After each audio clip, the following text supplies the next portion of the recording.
In business, it's so easy to get tunnel vision. You get laser focused on your product, on your service, on the people using it. But what if those people aren't the ones who are actually going to make you successful? I'm going to tell you a powerful story today, a parable really, about a failing playground that holds a huge lesson for just about everyone. You've got to know who your real customer is. It all starts right here with this one desperate line.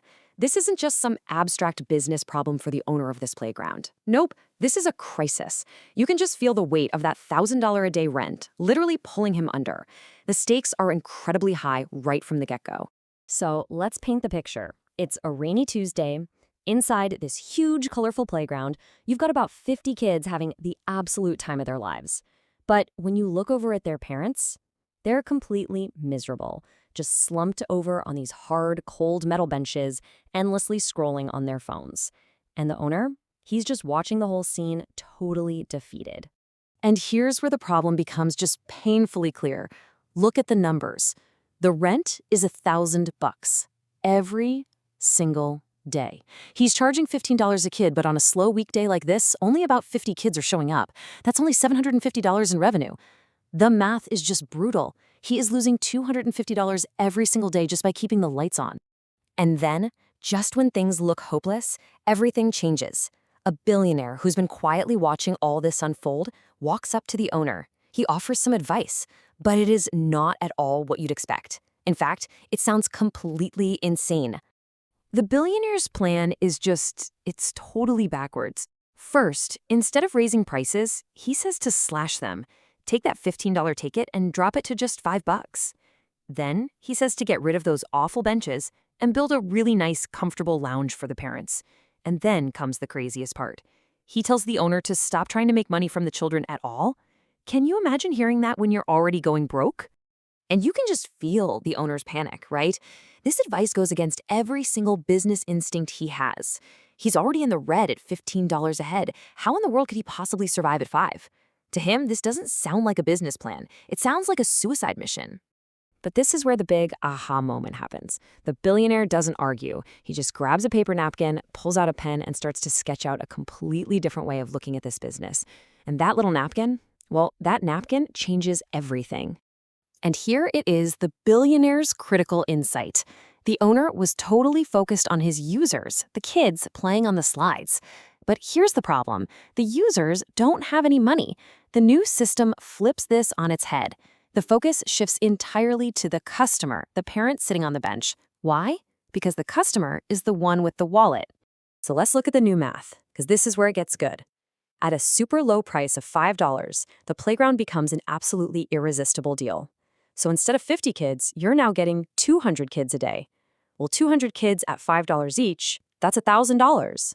Boom, your daily rent is completely covered. The kids aren't the profit center anymore. They're the beat.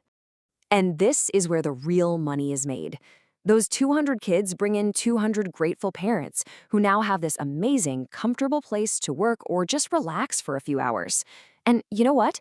Those parents are going to happily spend an average of $15 each on great coffee, on snacks, on food. That's an extra $3,000 in daily revenue from a group of people the owner was completely ignoring before. Okay, so this crazy plan sounds good on a napkin, but did it actually work? Well, let's fast forward 3 weeks.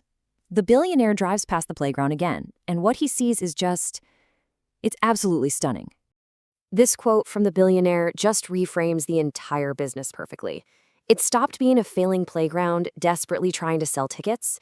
It became a wildly profitable cafe whose main feature was that it came with free childcare. It's a total identity shift. The new reality is just a scene of total success. The parking lot is completely packed. Inside, hundreds of kids are running around playing, while their parents are typing away on laptops in the new lounge, sipping lattes. And the owner? He's behind the counter, not drowning anymore, but smiling as the sound of the cash register just keeps ringing. So what is the big takeaway from all this? I mean, this story isn't really about playgrounds, is it? It's about a fundamental business principle that so many people miss. And it all comes down to asking one simple, powerful question. The core lesson here is understanding the huge difference between your user and your customer. See, the user is the person who's directly interacting with your product. In our story, that's the child. But the customer is the one who actually pays. And a lot of times we get so obsessed with pleasing the user that we forget to build a business around the person who actually holds the money. This really just boils down to two completely different ways of thinking.